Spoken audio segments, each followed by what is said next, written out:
Welcome to my educational channel విద్యా ఉద్యోగ సమాచారానికి స్వాగతం. డైలీ జీకే క్విజ్ క్వశ్చన్స్ ఇవాళ 324 వీడియోలో ఉన్నాం. మనము ఈరోజు స్టాండర్డ్ జీకే నుండి చాలా ముఖ్యమైన ప్రశ్నలు డిస్కస్ చేయబోతున్నాం డిఫరెంట్ ఏరియాస్ నుంచి.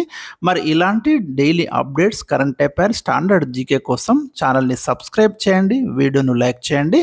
ఈరోజు question number 1, international telecommunication union ITU అంటాం, ఎప్పుడు ఏర్పాటు చేశారు? Important question. స్టాక్ జీకే నుంచి డైరెక్ట్ ఆన్సర్ ఇచ్చాను. 1865లో ఇంటర్నేషనల్ టెలికమ్యూనికేషన్ యూనియన్ను లేదా ITUను ఏర్పాటు చేయడం జరిగింది. దీని యొక్క హెడ్ క్వార్టర్ వచ్చేసి మనకు జెనీవాలో, స్విట్జర్లాండ్లోని జెనీవా నగరంలో ఈ హెడ్ క్వార్టర్ అనేది ఉందండి. గుర్తుంచుకోండి, international telecommunication union. Question number 2, భారత్ను సందర్శించిన మొట్టమొదటి అమెరికా అధ్యక్షుడు ఎవరు? రీసెంట్గా మనకు ఇండియా అమెరికా యొక్క సంబంధాలు మీరు చాలా ఒడిదుడుకులకు లోనవుతున్నాయి. మరి ఇలాంటి ఇష్యూస్ వచ్చినప్పుడు తప్పకుండా మనం కొంత బ్యాక్గ్రౌండ్ చదవాలి. సో ఇండియాను విజిట్ చేసినటువంటి మొట్టమొదటి అమెరికన్ ప్రెసిడెంట్ ఎవరనేది ఇక్కడ ప్రశ్న. ఇక్కడ 4 ఆప్షన్స్ ఉన్నాయి, మీరు చూడండి. Abraham Lincoln, Eisenhower, George Washington, John F. Kennedy. Right answer అయితే మీరు ఊహించండి.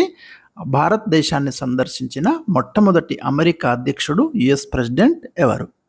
రైట్ ఆన్సర్ వచ్చేసి మనకు డ్వైట్ ఐజన్హోవర్ అండి. 1959లో ఫస్ట్ టైం ఇండియాను సందర్శించినటువంటి US ప్రెసిడెంట్. ఇక జార్జ్ వాషింగ్టన్ అమెరికాకు మొట్టమొదటి అధ్యక్షుడు. క్వశ్చన్ నెంబర్ 3, లుంబిని గ్రామానికి బలి భాగా పన్నుల నుండి మినహాయింపునిస్తూ అశోకుడు వేయించిన శాసనం ఏది? అశోకుడు అనేక శాసనాలు వేయిస్తాడు. అందులో లుంబిని గ్రామం ఏదైతే గౌతమ బుద్ధుడు జన్మించినటువంటి ప్లేస్ అని పేర్కొంటున్నామో ఆ గ్రామానికి అశోకుడు 2 ట్యాక్సెస్ నుండి ఎగ్జంప్షన్ ఇచ్చాడు. బలి అండ్ బాగా, ఈ 2 పన్నుల నుండి ఆ విలేజ్కి మినహాయింపు ఇస్తూ ఒక శాసనాన్ని వేయిస్తాడు. ఆ శాసనాన్ని ఏమని పేర్కొంటారు? ఏం పేరు అనేది ఇక్కడ ప్రశ్న అండి. Important previous question. రుమ్మిందై స్తంభ శాసనం. ఇది చాలాసార్లు అడుగుతున్నాడండి ప్రశ్న, ఇండియన్ హిస్టరీ నుంచి గుర్తుంచుకోండి. క్వశ్చన్ నెంబర్ 4, బౌద్ధ మతం పట్ల అశోకుడు విశ్వాసాన్ని ప్రకటిస్తూ జారీ చేసిన శాసనం ఏది? బౌద్ధం పట్ల అశోకుడు విశ్వాసాన్ని, నమ్మకాన్ని మరియు దాని పట్ల ఆరాధనను ప్రకటిస్తూ జారీ చేసినటువంటి ఇన్స్క్రిప్షన్ ఏది అన్నది ప్రశ్న అండి. రైట్, బబ్రూష్ శాసనం అంటాం దీన్నే. ఇది బైరత్ కొండలలో లభించింది. ప్రజెంట్ అయితే ఇది మనకు కోల్కత్తాలో ఉంది. క్వశ్చన్ నెంబర్ 5, మౌర్యుల కాలంలో గుజరాత్లోని సుదర్శన తటాకం ఎవరు నిర్మించారు? దీని గురించి ప్రశ్న ఎప్పుడు మనకు వస్తుందండి. దీన్ని ఎవరు నిర్మించారు, రిపేర్ ఎవరి కాలంలో జరిగింది, ఇలాంటి ప్రశ్నలు వస్తున్నాయి. ఇది ఫస్ట్ టైం మనకు మౌర్యుల కాలంలో గుజరాత్లో మరి సుదర్శన తటాకాన్ని నిర్మించింది మౌర్య చంద్రగుప్తుని ప్రతినిధి పుష్యగుప్తుడు అండి. ఇతడు ఈ తటాకాన్ని నిర్మించడం అనేది జరిగింది.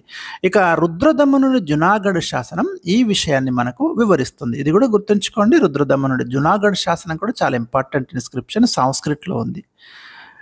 దీనికి మరమ్మత్తు చేయించింది రుద్రదమనుడు. క్వశ్చన్ నెంబర్ 6, మౌర్యుల కాలంలో బోధి వృక్షానికి హాని తలపెట్టిన అశోకుని రాణి ఎవరు? చాలా ముఖ్యమైన ప్రశ్న ఇది. బోధి వృక్షం కిందనే గౌతమ బుద్ధుడు జ్ఞానోదయాన్ని పొందడం జరిగింది. బోధి వృక్షానికి హాని తలపెట్టిన అశోకుని రాణి తిష్యరక్షిత అండి. ఇది గుర్తుంచుకోండి. క్వశ్చన్ నెంబర్ 7, ఏ గ్రంథం మౌర్య చంద్రగుప్తుడు సల్లేఖన వ్రతం ఆచరించినట్లు వివరిస్తుంది? సల్లేఖన వ్రతం అనేది జైన మతానికి సంబంధించిన ఒక ట్రెడిషన్ అండి. ఈ వ్రతంలో ఎలాంటి అన్నపానీయాలు తీసుకోకుండా శరీరాన్ని శుష్కింపజేసి మరి చనిపోవడం అనేది జరుగుతుంది. ఈ సల్లేఖన వ్రతాన్ని అవలంబించిన మనకి మౌర్య చక్రవర్తి చంద్రగుప్తుడు ఈ విషయాన్ని వివరించే గ్రంథం ఏది అంటే మనకు హేమచంద్రుడు రచించిన పరిశిష్ట పర్వనండి. హేమచంద్రుడు సోలంకీల ఆస్థానంలో ఉంటాడు. ఆయన రాసిన పరిశిష్ట పర్వంలో ఈ విషయం మనకు వివరించబడింది. క్వశ్చన్ నెంబర్ 8, మౌర్యుల కాలంలో రజ్జుక, ప్రాదేశికులు ఈ 2 వేటికి అధిపతులు? వీళ్ళిద్దరు సివిల్స్ 2025లో అడిగినటువంటి ప్రశ్న అండి. ఆహారాలకు వీళ్ళిద్దరు అధిపతులు అనేది మీరు గుర్తుంచుకోండి. రాష్ట్రాలను వీళ్ళు ఆహారాలుగా విభజించారు, స్టేట్స్ని. క్వశ్చన్ నెంబర్ 9, కాంటూరు పట్టి పంటల విధానం అనగానేమి?